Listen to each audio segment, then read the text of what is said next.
दोस्तों नमस्कार। मैं आप लोगों का हार्दिक अभिनंदन करता हूँ। चलिए शुरू करते हैं। तो अभी इतना सारा न्यूज़ है ना कि कहाँ क्या-क्या कवर करें। तो आप बोलिएगा क्यों सर क्या हो गया? सॉरी। इतना सारा न्यूज़ है कि मतलब आदमी किधर से कवर करे। तो चलिए एक बार मोटा-मोटी कवर कर लेते हैं। तो यूएस मार्केट से जानबूझ के गोइंग टू हैव एसेस अरे कहाँ गया? इसमें प्रवेश करने जा रहे हैं। डोनाल्ड ट्रंप ने इंडोनेशिया टैरिफ के बाद भारत अमेरिका व्यापार समझौते पर अपडेट साझा किया। मतलब भारत की टीम वहाँ पहुँच रखी है अपना कि भैया तो हो सके तो फार्मा पे पहले छोटा-सा टैरिफ का डील बनाएँगे।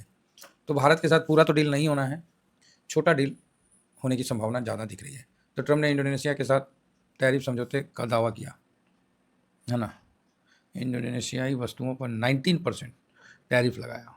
चलो जी, जो है देख रहे पहले ही 200-500 बोले और आ गए 19-20% पे। तो उनको लगाना ही इतना था, लेकिन पहले ही आप इतना ज़्यादा बोल दो ना कि अगला बोले 19 लगा तो ओहो! बहुत बढ़िया, बहुत बढ़िया। ठीक है, बरकरार रखा। देश 50 बोइंग जेट खरीदेगा इंडोनेशिया, अमेरिका से। तो चलो जी बढ़िया है। तो अभी देखिए आने वाला क्या ट्रम्प के साथ डील होता है।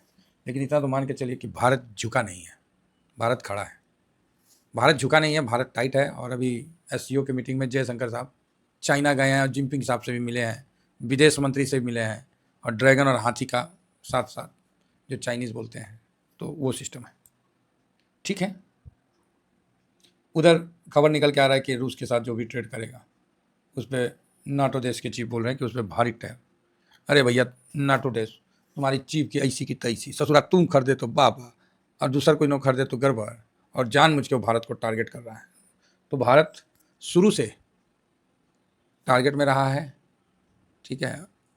और अभी के समय भारत टारगेट बन रहा है, बुरी तरह बन रहा है, लेकिन साथ में अपनी प्रेजेंट होने की वास्तविकता दुनिया को दिखा रहा है। क्योंकि अभी हम जिंदा हैं, टारगेट बना रहे हो तो क्या हो गया, हम अभी जिंदा हैं। ठीक है, ये बात बहुत सामने निकल कर आई। नहीं तो भारत वो पहला देश था जो सबसे पहले टैरिफ के लिए अमेरिका पहुंचा, और मुझे लगता है कि सबसे आखिरी देश रहेगा जो टैरिफ पे डिस्कशन करता रहेगा। तो कहीं ना कहीं पेंच फंसी हुई है और उस पर चल रहा है। अमेरिका फोर्स किया हुआ है कि अपना डेयरी क्षेत्र खोलो, अपना फार्मा क्षेत्र खोलो, तो वो सस्ता प्रोडक्ट उतार देंगे। ठीक है, और उसके बाद धीमा धीमा यहाँ से पैसा खाना शुरू कर देंगे।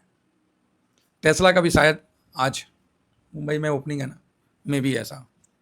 तो न्यूज़ है ये सब, कई ठीक ठाक न्यूज़ सब है। अब इतना न्यूज़ है ना कि आधा न्यूज़ बताएंगे आधा भूलिए जाएंगे। ठीक है, तो अभी यूएस का सीपीआई डाटा बढ़ के आया, शायद पीपीआई डाटा भी आने वाला है। उसके अलावा इंडस्ट्री का भी डाटा आने वाला है। तो भाई साहब इतना डाटा है कि कितना करें। देखिए 16/7 को आएगा United state industrial production data. तो अब देखना है कि टैरिफ के बाद यहाँ प्रोडक्शन में कोनो सुधार हुआ है कि नहीं हुआ है। तो सुधार होता हुआ दिखा जाएगा, देखा जाएगा। इंडस्ट्रियल डाटा एक्चुअल में 0.06 था। ट्रम्प साहब जब नहीं थे तो बहुत अच्छा था, ठीक ठाक था। ट्रम्प साहब के आने के बाद बर्बाद करके रख दिए हैं अमेरिका के इंडस्ट्रियल डाटा को, इंडस्ट्रियल लोगों को। फिर भी ठीक है, जो चल रहा है सब बढ़िया, अपन अपन जगह, कोई ख़राब थोड़ी है जी, सब बढ़िया है। ब्रेंट 69 पे है, बढ़िया है। यहाँ पर यूएस मार्केट अब था, डाउ जोन का फ्यूचर जो है वो 61 पॉइंट्स माइनस है और नेस्डेक कल ऊपर से नीचे आता हुआ दिखा। ठीक है, तो उसका कारण है कि डाउ गिरा हुआ था तो नेस्डेक को भी रास नहीं आया, बोला चल भाई थोड़ा नीचे चलिए लेते, नहीं तो डाउ जोन बुरा मान लेगा, इसलिए। बाकी इतना अभी कोई खास तो नहीं दिख रहा है मेरे को यहाँ से। गिफ्ट निफ्टी अपना वहीं का वहीं है। तो डॉलर इंडेक्स अप हुआ था लेकिन थोड़ा सा डाउन हुआ, कोई बात नहीं। अरे भाई 96 पे तो ना है। हाँ, रुपया 86 को अभी क्रॉस नहीं किया है, 85.96 पे, तो चलेगा। आज पोर्टफोलियो में दबाव तो बनेगा। तो क्यों भाई, गोल्ड ऊपर से नीचे आया है, दबाव तो बनेगा। सिल्वर ऊपर से नीचे आया है, आप बोलेगा हैं दबाव बनेगा, तो हाँ भाई दबाव तो बनेगा। ठीक है, दबाव तो बनेगा। तो कोई नहीं, तैयार रहिए। और ऐसे भी आज का व्यू का मेरे से कल ही मैंने मना कर दिया था कि भाई मुझे क्लियर नहीं है, तो ये बात। अब आ जाइए थोड़ा सा डाटा पे कि FIS DIS कौन चीज़ कर रहा है। तो FIS DIS जो है कैश में, FIS जो है वो 120 करोड़ कर रहा है, एकदम छोटा सा कर रहा है। हालांकि इंडेक्स फ्यूचर भी करता है, तो कल कोई बड़ी खरीदारी नहीं हुई, तो ठीक है ठाक रहा। नेक्स्ट आइए, यहाँ आप देखते हैं इंडेक्स फ्यूचर में। यहाँ FIS का पोजीशन अभी भी 18.67 है, अभी भी 18.67 है। 20 से नीचे खरीदने का एक बम्पर ऑफर नहीं होता, एक ऑफर होता है, एक बम्पर ऑफर रहता है। तो 20 के नीचे है तो भाई साहब खरीद के अपना रखे रहिए। 1000 पॉइंट की गिरावट का एक मैक्सिमम अपना बना लीजिए कि भाई 1000 पॉइंट गिर सकता है, बस ये ध्यान में रख के 24,000 तक का बना के खरीदारी करिए भाई साहब। सोचिएगा कि नहीं गिर जाएगा फिर लगाएंगे, अभी तो हाई पे है। तो फिलहाल 3 साल से ना आप सोचते रह गए होंगे, और जब भी खरीदे होंगे ना तो टॉप पे ही खरीदे होंगे। ठीक है, डिसिप्लिन को फॉलो करिए, आगे बढ़िए। कोई सर आपको यहाँ पर हाथ पकड़ के नहीं करवाने आएगा, क्योंकि बताएगा, पैसे का मामला है ना, इन्फॉर्मेशन दे सकता है, करना नहीं करना सर वो आपके हाथ में।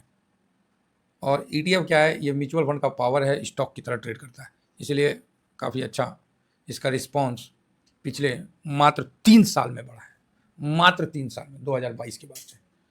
ठीक है, तो ये बात है। ETF पे मेरा भी वीडियो था हमारा आज 6000, और दोनों चैनल को मिला के देखे तो 7000 वीडियो ETF पे हम बनाए थे, सब डिलीट कर दिए। हाँ हम लोग भी सब डिलीट कर दिए। तो क्यों? खोने को कुछ ज़्यादा नहीं था, बस इसलिए। हमेशा लाइफ में अगर कोई आगे बढ़ना है तो पिछले चीज़ों को ना ज़्यादा रगड़ घसीट नहीं करना है। अरे ठीक है यार, ख़राब हुआ, हटाओ, डिलीट करो, कर दिया, गया मेरा 7000 वीडियो, कोई बात नहीं, उमंग है अंदर में, दम है, दोबारा बना के दिखा दूंगा। किसी को लगेगा कि सर आप झूठ बोल रहे हैं, तो भैया जो वीडियो है ना जाके देख लेना। तसल्ली हो जाएगा, है ना, मन में शांति हो जाएगा कि ना ना ठीक है बोल रहा है। तो फिलहाल यहाँ सर FIS जो है अभी भी कंफ्यूज में है, तो उम्मीद मत करिए। DIS FIS का मुंह ताकता है, बोले खरीदेगा तो हम बेच देंगे, बेचेगा तो हम खरीद लेंगे। तो FIS बोलता है हमारे पास बच्चल कौन चीज़ है, 18% में तो ही है, अब का मतलब शरीर पे से लंगोटे उतार लोगे। तो DIS बोलता ना ना रखो, हम कहाँ मना कर रहे हैं, रखो, जब तुम्हारा मन करेगा तब देख लेना। पब्लिक 63 पे है, मेरा कॉन्फिडेंस अभी इक्विटी मार्केट पे नहीं है। हमको पब्लिक जिस दिन माइनस होता हुआ दिख जाएगा ना, उसी दिन हम बोल देंगे कि मार्केट कहीं ना कहीं मतलब अब हो गया है। तो ठीक है, प्रो हल्का माइनस किया है, लॉन्ग पोजीशन कम किया है, तो ये सब चलता रहता है। तेजी सर FIS के आने से ही बनेगा, आपको DIS के बाइंग से नहीं बनेगा, ये बात आप मान के चलिए। तो आप बोलिएगा सर वो भी पैसा, फिर क्यों नहीं बनेगा? DIS के बाइंग से गिरेगा नहीं, तनी मनी गिरेगा, और FIS के बाइंग से दौड़ेगा। एग्जाम्पल, घर का पैसा है, अगर आपको आपसे पैसा लेके आपका बच्चा आप ही को पैसा वापस करता है, तो क्या आप खुश हो गए? क्या आपको लगेगा कि आपका पैसा बढ़ गया? तो आप बोलोगे हाँ बात तो सही है, घर का पैसा घर में न रह गया है।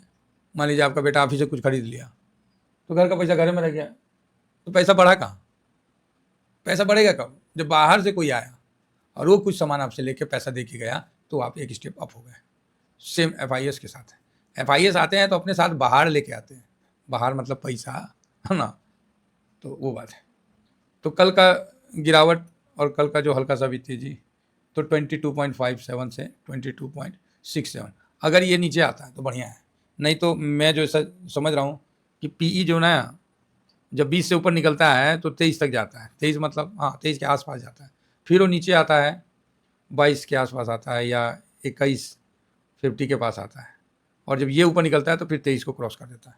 कई केस में देखा गया है कि 22 से पहले ही रिटर्न हो जाता है। तो अभी इस केस में देखना है कि क्या होता है। फिलहाल तो 22.67 पे है।